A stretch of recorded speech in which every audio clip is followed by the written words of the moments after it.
오늘 주신 말씀은 마가복음 6장 45절로 52절입니다. 마가복음 6장 45절로 52절 말씀 받들어 읽겠습니다.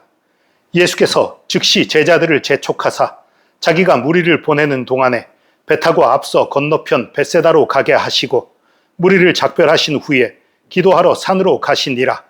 저물매 배는 바다 가운데 있고 예수께서는 홀로 무태 계시다가 바람이 거스름으로 제자들이 힘겹게 노젓는 것을 보시고 밤 사경쯤에 바다 위로 걸어서 그들에게 오사 지나가려고 하심에 제자들이 그가 바다 위로 걸어오심을 보고 유령인가 하여 소리 지르니 그들이 다 예수를 보고 놀람이라.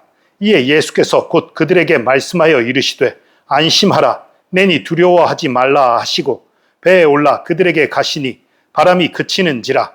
제자들이 마음에 심히 놀라니 이는 그들이 그 떡대시던 일을 깨닫지 못하고 도리어 그 마음이 둔하여졌음이로라. 아멘. 예수님이 풍랑을 걸어서 오신, 풍랑이 있는 바다 위로 걸어오셨던 이 놀라운 사건, 유명한 사건인데 이 사건을 많은 사람들이 약간은 잘못 이해하고 있어요. 바다 위를 걸어서 오심으로 또 풍랑을 잔잔케 하심으로 예수님의 하나님 되심을 드러낸 사건이지요. 특히 48절엔 이상한 구절이 있어요. 밤 사경쯤에 바다 위로 걸어서 그들에게 오사 지나가려고 하시네. 지나가려고 하시네. 이상한데요. 마태복음이나 요한복음에는 같은 사건을 표현할 때에 그냥 오셨다라는 표현만 있어요. 지나가려 하셨다는 표현이 없어요. 그리고 또 제자들이 두려워하니까 유령인 줄 알고 두려워하는 모습 보고 내니 두려워하지 말라 말하는 모습, 어디를 봐도 지나가려 한 것 같지는 않아요. 그런데 마가는 지나가려 했다라는 표현을 써요.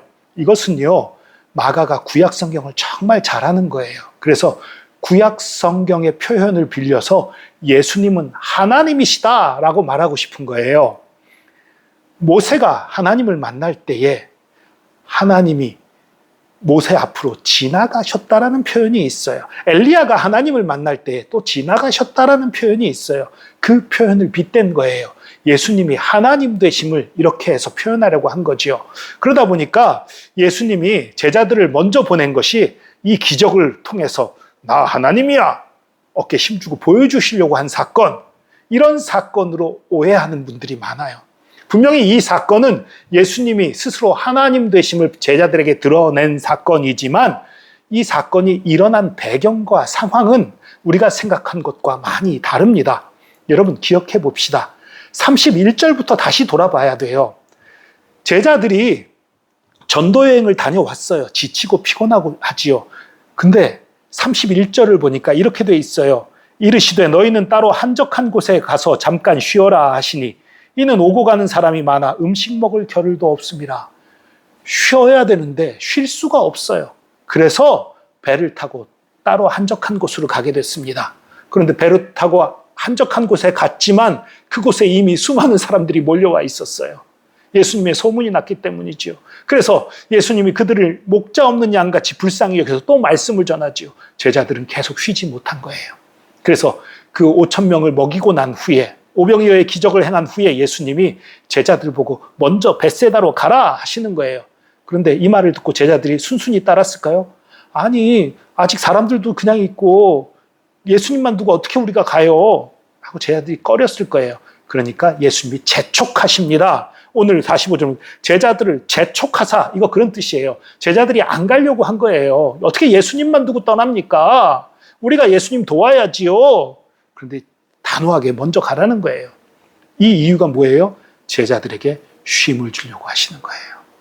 제자들이 너무 지쳐있는 걸 아시는 거예요. 그래서 쉼을 주려고 배를 타고 건너편 벳세다로 가라 말씀하시고 예수님이 무리들을 보내고 예수님은 홀로 기도하러 산에 올라가셨던 거지요. 그런데 기도하시는데 보이는 거예요. 제자들이 바람이 거슬러서 힘들어하는 장면이 보이는 거예요. 그래서 새벽 4경, 새벽 4경은 우리 시간으로 아마도 한 새벽 3시에서 6시 사이입니다. 그때 예수님이 무리를 걸어서 제자들에게 오신 거예요. 예수님은 우리에게 쉼을 주기 원하셨어요. 그런데 쉼을 주려고 먼저 보냈는데 이 제자들이 풍랑을 만들어서 더 고생을 하는 일이 벌어졌어요. 여기서 우리가 하나 알아야 될 것이 있습니다. 때로는요, 우리가 고난을 만나고 힘든 일을 만나면 내가 죄를 지어서, 내가 불순종해서, 내가 부족해서 이런 식으로 해석하는 경우가 많아요. 물론 그럴 때 있습니다. 죄 때문에 고난이 오는 경우 있습니다.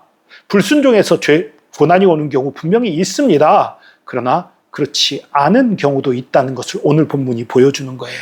제자들은 예수님 말씀에 순종해서 배를 타고 가는 거예요. 그런데 고난을 만났어요. 풍랑을 만났어요.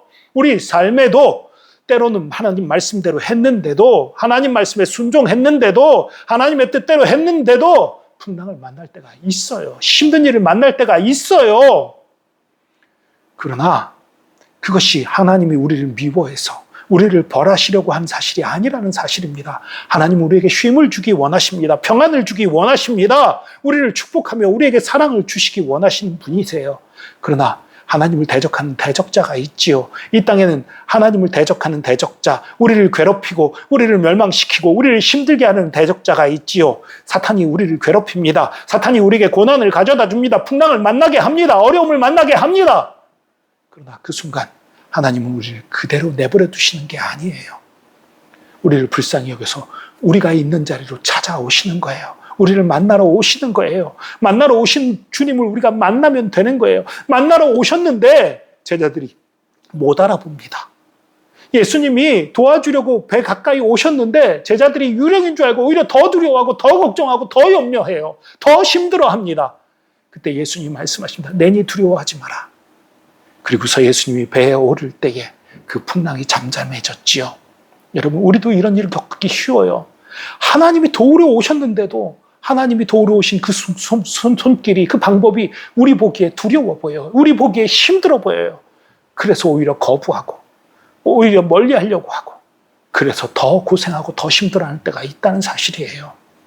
그러나 기억하십시오. 어려움이 닥칠수록, 힘든 일이 닥칠수록 예수님을 바라보시기 바랍니다. 예수님을 찾으시기 바랍니다. 예수님을 의뢰하시기 바랍니다. 그분은 우리를 사랑하십니다. 그분은 우리에게 쉼을 주시기 원하십니다. 제자들이 이 풍랑을 통해서 예수님의 하나님 되심을 더 확인하고 그 믿음이 자랐던 것처럼 저와 여러분에게 고난이 있습니까? 풍파를 만났습니까? 힘든 일이 만나 있습니까? 그 일을 통해서 더 큰 평안을 누리게 되는 저와 여러분, 그 일을 통해서 하나님의 놀라운 능력과 권능을 더 확인하는 저와 여러분, 믿음이 더 자라는 저와 여러분 되기를 축복합니다. 예수 안에는 안식이 있습니다. 예수님이 우리에게 정말로 주기 원하시는 것은 고난이 아니라 안식입니다.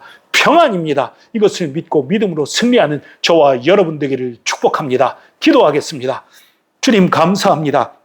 우리와 함께 하심, 우리의 힘이 되심, 우리의 능력이 되심, 우리의 모든 것 되심 감사합니다. 우리에게 평안을 주기 원하시는 주님, 우리를 사랑하시는 주님 감사합니다. 때로 어려운 일이 닥칠 때에 주님의 사랑과 주님의 평안과 주님의 위로를 의심하는 저희들의 연약함을 용서하시고 저희가 그러한 순간에도 주님 바라봄으로 주님 안에 참 평안을 누리며 승리할 수 있도록 붙들어 주시옵소서. 함께 하시는 주님, 참된 안식을 주시는 주님 감사합니다. 감사드리며 예수 그리스도의 이름으로 기도합니다. 아멘.